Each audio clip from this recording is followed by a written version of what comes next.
Hello, everyone. Welcome to another episode of Girl, You Know It. We are so excited for you to join us for our second episode of Season 5. For those who are joining for the first time, Girl, You Know It is an offshoot podcast from Black Women Connect Vancouver. Black Women Connect Vancouver is a collective of women and femmes who come together to inspire, empower, leverage our strengths, and embrace our diverse experiences. It's a community where folks in Vancouver can build meaningful relationships and celebrate the beauty of Black womanhood. Girl, You Know It is a space where we want to create connections in a different way to talk about our shared experiences as Black women in serious, fun, and everything in between. My name is Abby, and I am one of your regular hosts. Yes, I am the project coordinator of Black Women Connect Vancouver, but I will pass it off to my co-host to introduce herself. Yes, thank you for that long introduction. My name is Nataisi McQuabi, and I am the founder of Black Women Connect Vancouver, and I'm also one of your regular hosts this year. We're so excited. This year is going to be so good. Yeah, these conversations are much needed. And we have the wonderful, the amazing Shelley-Anne Vidal here with us as our guest today. And we're so excited to have you. Welcome, Shelley. Thank you. Glad to be here. Oh my goodness. Please introduce yourselves. Tell everybody a little bit about you. Sure. I will start off by saying that I was born in beautiful British Columbia. I'm one of those rare unicorns who was born here. Same. My parents, I know, right? My parents are originally from the Caribbean, and I am so excited to work in the spaces of equity, diversity, and inclusion. I'm a community builder. I do an annual event called Phenomenal Black Women Networking and Social, and I'm a mother of a toddler. So that's a little bit about me. I'm a speaker and a facilitator. Community builder. Yeah. Awesome. I love that. Thank you. How, you said a toddler? How like she will be right in the throes? She will be 3 next month. Wow. Oh, yes. The thrilling 3. Yeah, that's what they call it. Thrilling threes. I'm just learning about this.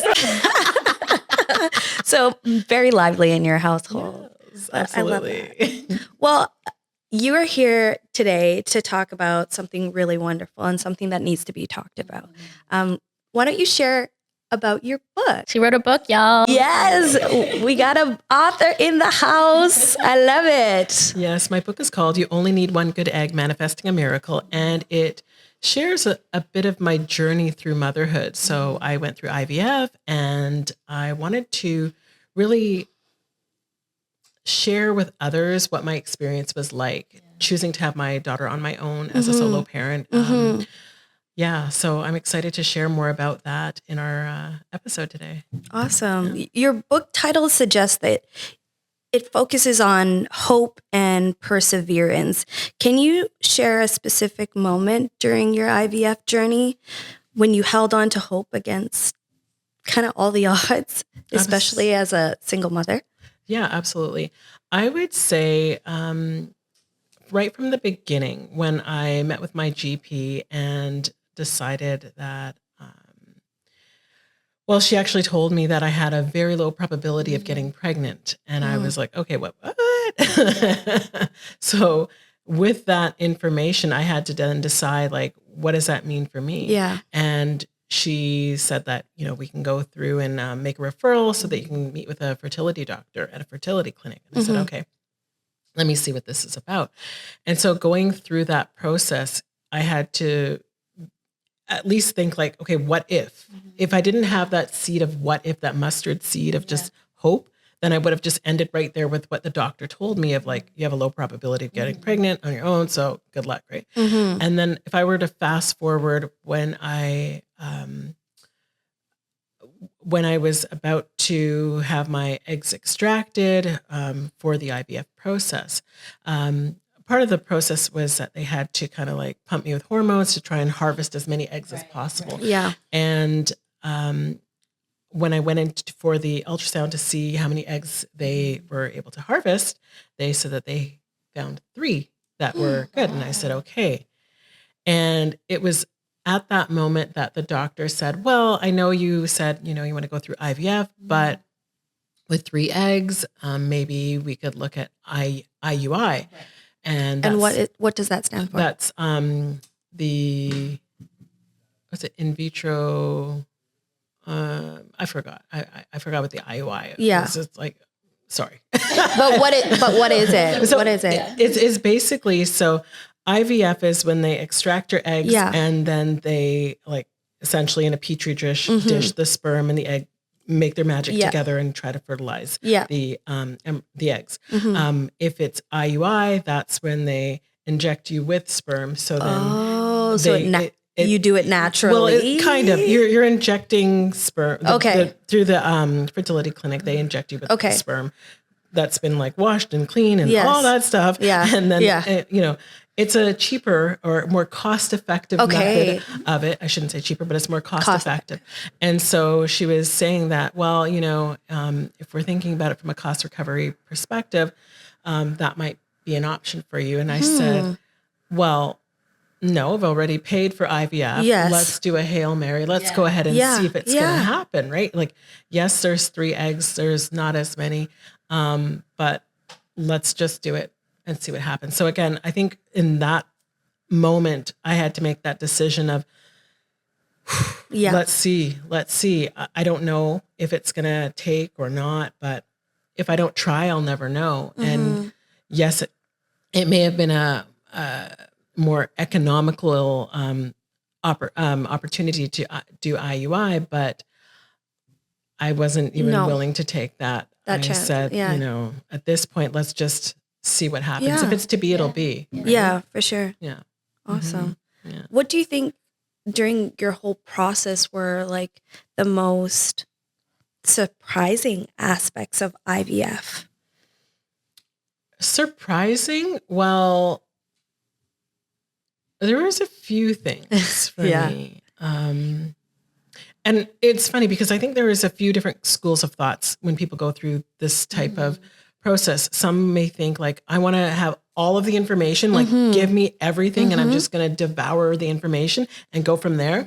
There's others who like, just keep me in the dark. Like I'm just going to, and I think I was more on the keep me in the dark side because I didn't want information overload. You can go down the Google rabbit hole and just be inundated with information and then the fears. And I was like, no, I just want to be like on an information, need to know kind of basis within reason. Yes. Within reason, right? I also had a few people in my life who had gone through the process. So being able to talk to them and that's good. And that definitely helped support me in this. But I think in terms of surprising things, one of the biggest, I guess, surprises was how much of a kind of business it is. Yes, I've heard of that too. Right? Yes. Yeah. It's less of that conversation, relationship feel, but you're just going to the doctor. This is what it is. You need to make a payment, and that's what I find very interesting considering it's a journey that I feel does need a relationship, does need a conversation, but it's actually the opposite.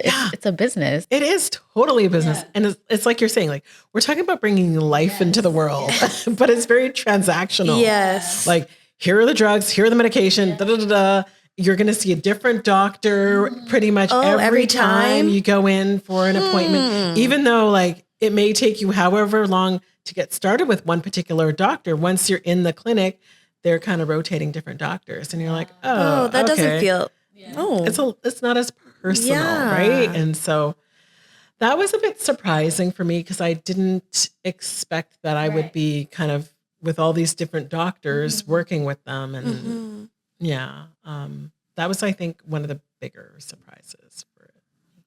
And do you think during this process, you as a Black woman, did you face any like unique challenges or stigmas? Absolutely. Of course. I'm not surprised that I had to ask, but Yeah. So earlier on in the journey, as I mentioned, I went through this process. I'm a solo parent. So what that meant is that I had to choose my donor sperm. And that was quite interesting because as a Black woman, I made a conscious choice that I wanted the donor sperm to be Black. And that proved to be a little more challenging. To find donors. Yes. Even though it was the sperm bank was within Canada and the US. Okay. But that was harder. It was still limited options. Oh. And it was, wow. It was interesting because it's like, you may have different criteria that you look at, and, it is what it is. But I found that I had to kind of broaden my criteria more than I would have normally. So it couldn't be like, oh, I want you to be like 6'5". Yeah. I was like, okay, bring it down a little bit. Keeping it real. Yeah.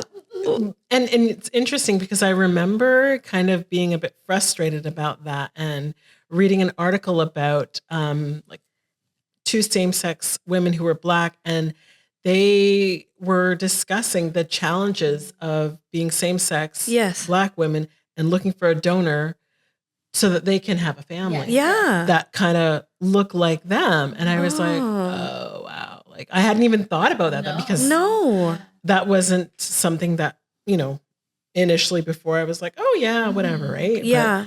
But, and again, there's so many different donors out there, but if I wanted to kind of narrow it down to a similar race, it became more of a challenge for me. Yeah. Did they say why? Do you feel, or did you research after, or you're just kind of like, well, this is our, no, I didn't. And I think I was just so happy when I found something that the donor that kind of fit my criteria that I would, and was available. Yes. Because that's the other thing. Just because you found the criteria, it didn't mean that donor sperm was necessarily available when you needed to purchase it. So. Really? Yeah. What does that mean? I know, right? What? So do they give you this book and they're like, here are the list? I'm just like, you're flipping through the page. Think about like online dating. Okay. Profiles. Oh. So it is like the movies when they're like looking for a book. Right. My goodness. And then you were like, this one, and they're like, we'll see if it's available. Exactly. We'll see if it's available. Like the vials available or not available, or how many vials are available, and how many pregnancies have been successful with this donor. Have there been any successful ones? Yes or no? Right. Mm-hmm. Interesting. Yeah, I would never have thought that would be an issue. Mm-hmm. Yeah, it's interesting, right? It's like, maybe I should just randomly find dude off the street, right? Like a little club 188. But no. By that time. No. Thank goodness. Absolutely not. Because, exactly. But the thing, it's interesting though, because it's like, you can kind of have your wish list. Yes. It's like, I wish dating was like this. Yeah. What's your family background, your blood type, your this, your that, your family's mental health kind of like background, like your mental health background. Like they do a lot of screening, right? Mm-hmm. And, medical history of like all the things. You're like, oh, okay. Are your blood types going to match or not? Like things, there's things. There's so that much. when you're out in the clubs and these you're not thinking about that when you grind it. It's not on the top of your list, right? It's been long. It's been a long time. Has it been? Yeah. What happened last night? Oh my goodness. Anyways, get back on track. How would you, so as you're dealing with this, how did you deal with the healthcare system and the providers during your journey? Yeah. Was it an easy process, or was it like, yes, I'm single. Yes, I'm doing this alone. Like, did they, was a stigma behind that too? Or they just were like, we just want your money. They're like, we just want, you know what I mean? That it was right just there. That? Yeah. Because it's a private, Yeah. Because could you talk about a little bit about like our healthcare system and how it doesn't cover the costs of this? Yeah. Because I think that's also a conversation that people don't realize. Yes. Yeah. That was another surprising thing for me, because I found out that there's a number of provinces that cover at least the first cycle of it. And ours was not one of them. However, I understand it's changing now. It's changing now, yeah. Which is so good. Exciting. Mm-hmm. Because I thought to myself, I was like, and I wrote about this in the book, is like, for decades, we've heard the government say, oh, there's a shortage of labor. Okay, great. We understand that there's a shortage of labor. So what are you doing to support families who say, you know what, we want to expand our families, but financially we just We can't afford to can't. go through IVF. Yeah. And sometimes, right, like we don't know people's situations, right? There may be a medical history as far as like maybe they had cancer, this and that, the other, that prevents them from being able to conceive naturally, so to speak, right? So they may need some medical assistance. But if the government's not supporting that, then, but yet you're saying like, we need more people. I'm like a little bit of a disconnect right there. So I think, Okay. that's Because it's so nothing's covered, right? It's all out of. well, it's out of pocket. Like some, depending on who your employer is. Some if you're employed, Really? some employers cover. I have heard of that. Yeah. Or they may cover a portion of the medication. But a large part of it is not covered. However, I would say like when you're doing your taxes at the end of the year, you can claim some of your medical expenses, but it's not. But still, you still got to have entirety. some money. And it's talking about the fertility clinics being a business, like in part of the onboarding or starting there, like they talk about financing, how you could finance it. Here's a financial institution that you could potentially take out a loan. It's like, wow. Okay. Yeah. Right. Cause that's the reality. And there are some people who go through multiple cycles and their savings is wiped clean trying to get pregnant. Right. And I was very fortunate because I was able to conceive in the first cycle. And as I mentioned, they only extracted 3 eggs. Wow. And all 3 fertilized. Wow. Yeah. So it's, definitely it is a miracle that I have her. And I didn't understand it so much until my acupuncturist and the lab tech at the fertility clinic that called me. They were both very excited. Like, oh, they all fertilized well, like all 3. I'm like, oh, okay. Like, is this is normal? not common. Yeah. Exactly. But from the excitement in their voice, clearly it wasn't. Yeah. I was like, all right. Especially you just had those chosen 3. Yeah. My goodness. It's amazing. That is incredible. Did you find when you decided to, okay, I'm going to go through this IVF journey, having those conversations with family and close friends, were there some people who said, are you sure about this? Or everyone was, no, we really want to see this happen for you. How can we support you? Do you still feel there's a stigma out there for one, solo parenting and IVF? I think in my immediate circle, people were supportive, at least in my face. Yes. Yeah. I mean, You don't know what closed they doors, say. I don't know what they did. But I mean, like definitely my parents and my siblings and like other close friends and cousins, they were all like, you know what, Shelley, I think you'd be a great mom. Yes, like it's not going to be easy, but I think you could do it. And we're here for you. We're here for you. Let us know whatever you need. And even just like having conversations about like getting a doula and looking for a midwife. You want to start that early. Because that's only a section of the journey. And then you're pregnant. Yeah.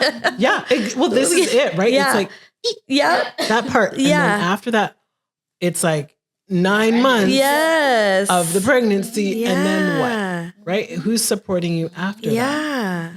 And did you feel like your family and friends were and again, I took the advice of getting a doula. Yes. There was 2 doulas that I hired that worked together collaboratively. And then the midwives, I found it worked best for me. Yeah. Because I had people who came to me from an educational perspective and they had time for my care. Yes. It wasn't like checking the box. Right after you just dealt with the very business of IVF. Yeah.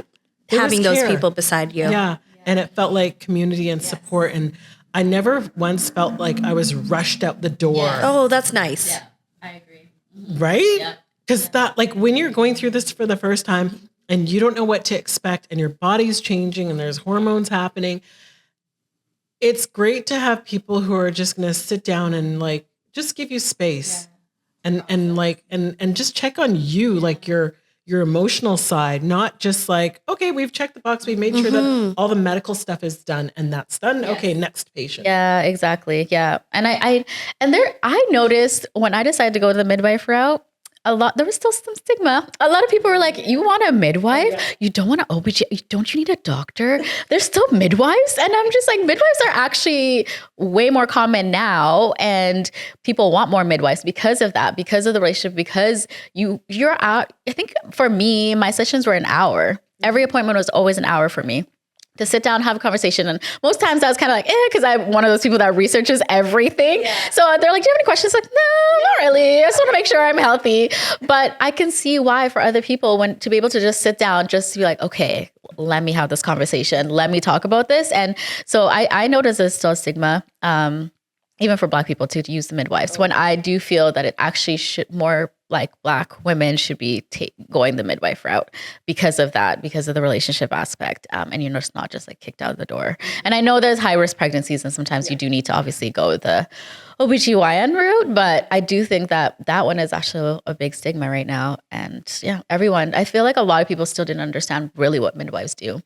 I think you're absolutely right in that respect. I think because I told very limited people, and the people I told, for the most part, they were either they had used a midwife or they were kind of, just associated with that. It was a little easier, but I think if I had told more people, I'm sure there would have been definitely because even like the fact that I chose to go through this as a mature woman.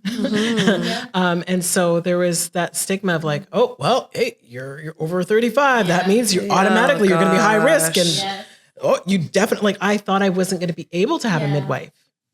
Right. Because I was, what did they call it? Geriatric. Yes. I was geriatric too.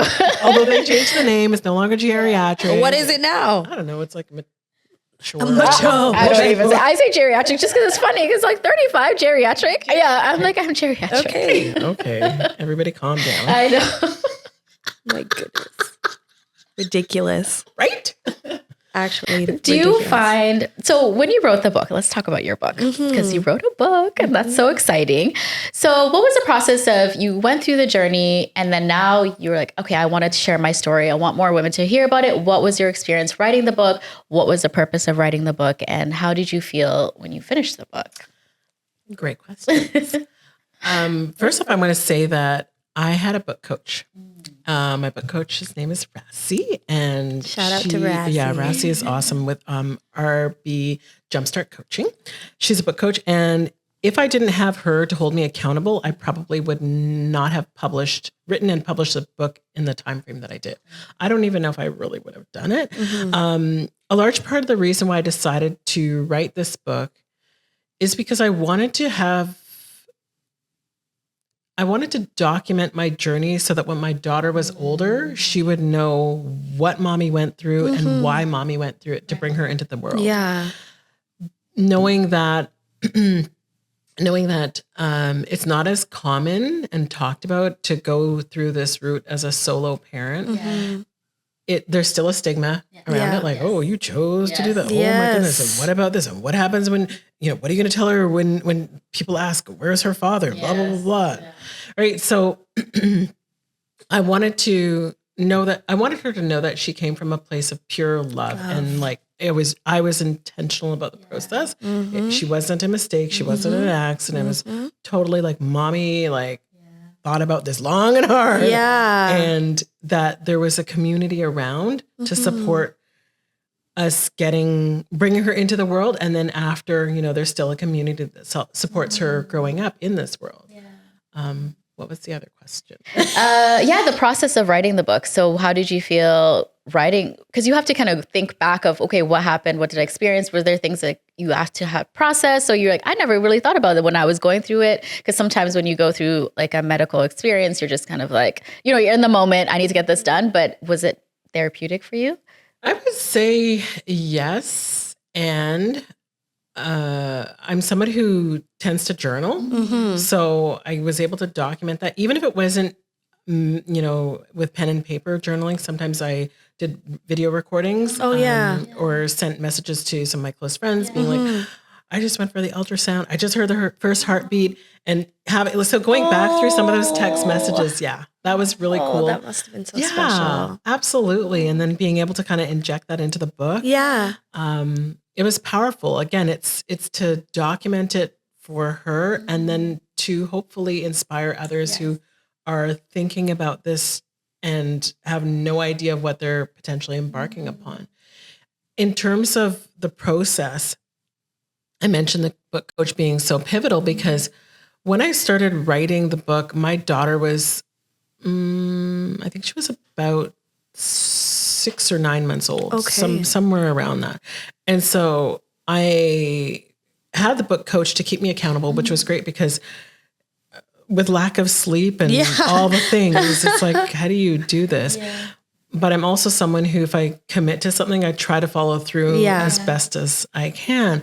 And so there would be times where, like my daughter would be sick or whatever. So I'd have to delay my submission for that chapter, maybe a few days or something like that. But for the most part, I had the book coach to keep me accountable so I could just get it all out there. Yeah. And then she walked me through the process of getting an editor and making sure that we had the cover done. And so again, that was a collaborative effort in that respect. It wasn't just like, oh, I'm just doing this on my own. Like I had that support so that it could be achieved. I love that. Well, there's a lot of women out there who may be struggling with infertility. What would you suggest to them if they are considering IVF? I would say, first of all, don't just take one person's advice. Definitely get multiple opinions. I visited a couple of fertility clinics. I didn't just go with one. Yeah, because I found that the first one I went to, it just wasn't the right fit for me. Right. And when I went to the second one, it seemed better. I would also say, try to reduce the stress that's going on in your life. Because stress is real and it impacts our fertility. And we don't talk about that often enough. It impacts fertility and pregnancies, right? So I made sure that I was seeing, like I had a whole wellness regime, right? So my acupuncturist was huge. My RMT was huge. Those were all part of making sure kind of my stress levels were brought down, deciding to take certain things off my plate in terms of things with work and like community work, just reducing that full plate that was always runneth over so that I could make space in my time and my life and my soul and everything to expand my family. Yeah. That's amazing. What are your hopes for the future with IVF and fertility treatments to support women, particularly Black women, who are facing the similar challenges? My hopes would be that we would talk more. I think that's another part of the reason why I wrote the book is I didn't look like extensively out there for research to see if there were other folks who had gone down this road locally as a Black woman in Canada, who put it out there, put their stories out there. I think we hear a lot of celebrities and they talk about it and you're like, and for me, one of the things I thought was like, oh, I don't know if I can afford this. Only rich people do this. Right. But it's not as out there as people think, right? There are ways to kind of navigate it. So I would say my hope is definitely that I would love for us to have more conversations like this and to know that you're not alone and that it is possible, and the importance of creating that community, your wellness community.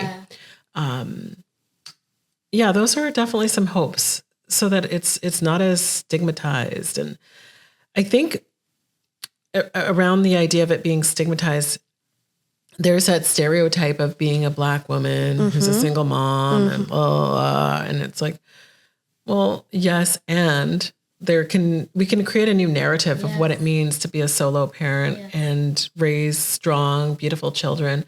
It doesn't have to be an either or. It's just another expansion of how we choose to exist and our identity in society. Are there any future projects that you're working on or initiatives that you'd like to share with us? It's coming up. Sure. Anything? I think that definitely in terms of doing more speaking engagements, whether it's talking about my journey to fertility or my journey through fertility to motherhood, and also continuing to advocate for more inclusion. So equity, diversity, inclusion. Those are things that I'm passionate about because it really creates a stronger community for all.